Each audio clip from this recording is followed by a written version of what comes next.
Two high-ranking officers of the Russian armed forces are reported dead in the Zaporizhia region.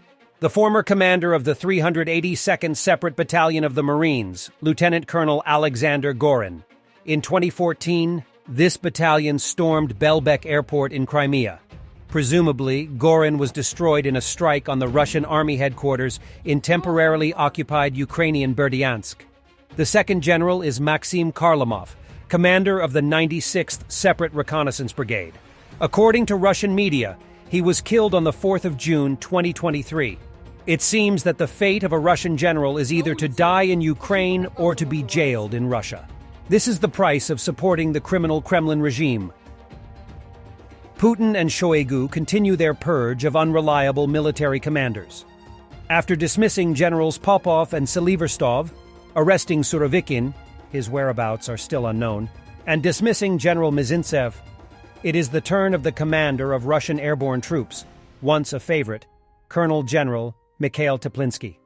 He will reportedly be dismissed in the coming days for refusing to send airborne troops to suppress Prigozhin's coup. Teplinsky, as commander of rapid reaction troops, was tasked to create a barrier to the convoys of Wagner PMC moving towards Moscow, and he did not fulfill the order, not wanting to create a bloodshed.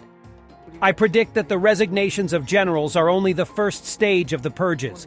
In the first hours after Prigozhin's rebellion, Russia detained at least 13 high-ranking Russian military officers for questioning, and another 15 were dismissed or suspended.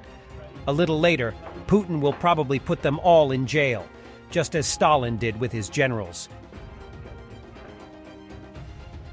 Russian sources published what is reported to be an address from fighters of the Russian 7th VDV Brigade with threats to the military leadership in case any danger is posed against the commander of VDV forces, Teplinsky. The fighters are promising to leave their positions if needed. Teplinsky is known for having some connections to Surovikin and Prigozhin's entourage. The Russian General Staff already dismissed commanders of the 7th and 106th VDV divisions Kornev and Seliverstov. Бойцы 7-й десантно-штурмовой дивизии участвуем на Херсонщине в специальной военной операции против киевского бандеровского режима с самого ее начала. За это время мы уничтожили тысячи нацистов и западных наемников, сожгли сотни единиц бронетехники. За это время наше десантное братство стало еще крепче и нерушимее. Все мы одна большая семья, имя которой ВДВ. Сегодня мы обеспокоены случаями снятия с должностей наших боевых командиров. Отстранены от должностей командиры 7-й и 106-й дивизии, Корнев и Сильвестров. Командиры, умеющие воевать, берегущие жизни своих бойцов, не бросающие нас в бессмысленные атаки. Пока мы держим фронт здесь, в министерстве идет война с боевыми офицерами. А сейчас пошел слух о том, что нашего командующего генерала Теплинского хотят арестовать. Дыма без огня не бывает. Мы, десантники, предупреждаем, что мы не потерпим подобных действий в отношении генерала Теплинского. А в случае малейшей угрозы его жизни и свободы, мы станем стеной на защиту чести и достоинства нашего командующего.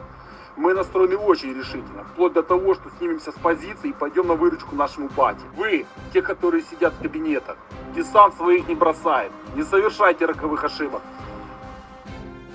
The resignations and dismissals among Russian military commanders are also directly related to the Ukrainian offensive.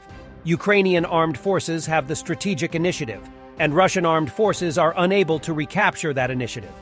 This leads to escalating conflicts in the Russian military command, searching for scapegoats, and attempts to find commanders who would raise combat effectiveness of the Russian forces in order to strengthen defenses and conduct more effective attacks on Ukrainian positions. Resignation of the commander of an army and division commanders shows that Russians have big problems, and their command cannot cope with these problems. Prigozhin's rebellion continues.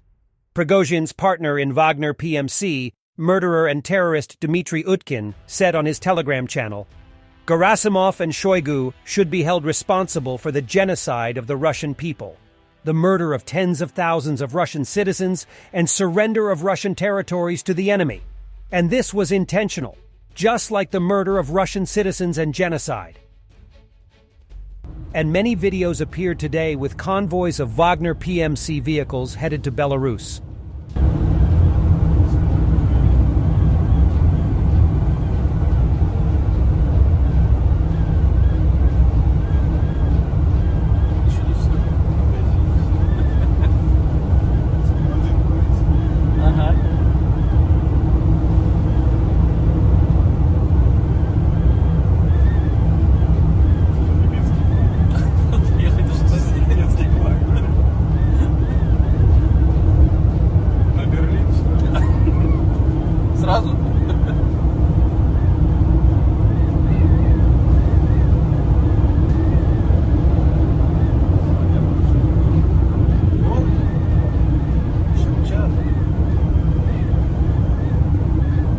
The Muslim community of Kotelniki, Moscow region, reported that on July 7th, Russian Special Purposes Unit, OMON in Russia, disrupted Friday namaz, prayers. Officers conducted a blatant raid in the Muslim center. During the raid, law enforcement structure members did not allow the believers to complete their prayer, put them face down on the floor, scared children to tears, stomped on the carpets in their shoes, and when the people rightfully demanded to explain the reason for their prolonged retention within the walls of the Muslim center, one of the Oman officers sprayed a fire extinguisher in the direction of the believers, the statement said. The spiritual administration of Muslims of the Moscow region categorically condemned barbaric actions of Oman officers. Intelligence agencies of the Russian Federation have behaved brutally with migrants in recent months, breaking into mosques and acting with obvious abuse of power. The Russian Federation seems to be on the verge of interethnic and interreligious riots. The video was filmed in a house of worship in Kotelniki, Moscow, July 2023.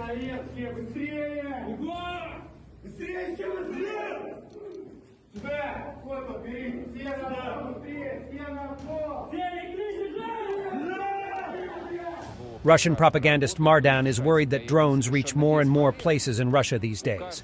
Sabotages on railways have become more frequent. From Kiev in 3 days to Russian air defense might not cope.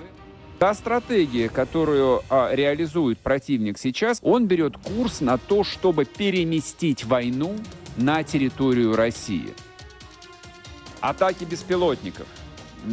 Количество атак, во-первых, вырастает, это статистика, ее несложно выгрузить. То, что плотность этих атак и дальше будет нарастать, в этом тоже нет ни малейших сомнений.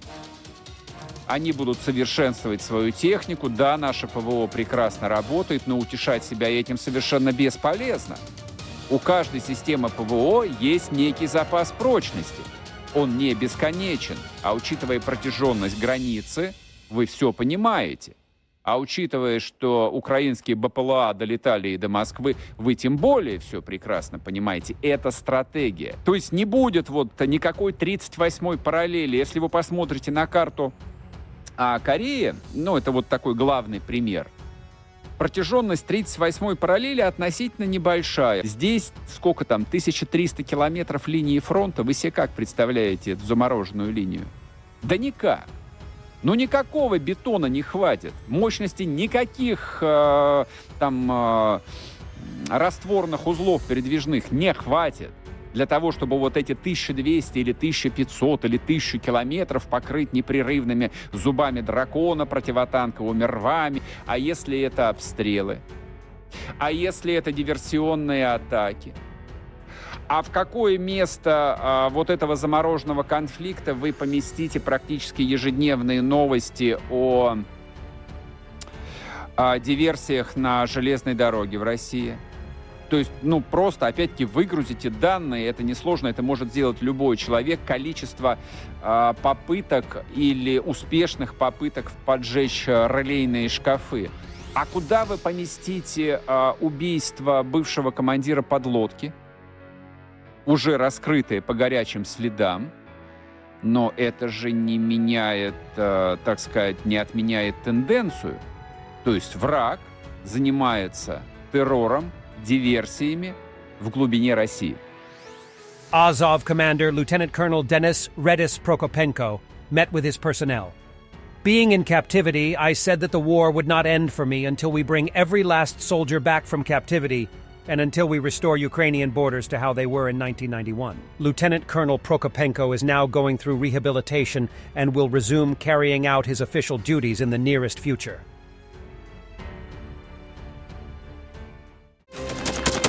Thanks for watching, and don't forget to subscribe. Also, if you want to support Warthog Defense, please become our member and get early access to new videos, exclusive members-only videos, and become administrator in comment section. The membership link is in the description. Rescues every day. We had a guy last week at 6 rescues in 6 days. He's doing the job every day.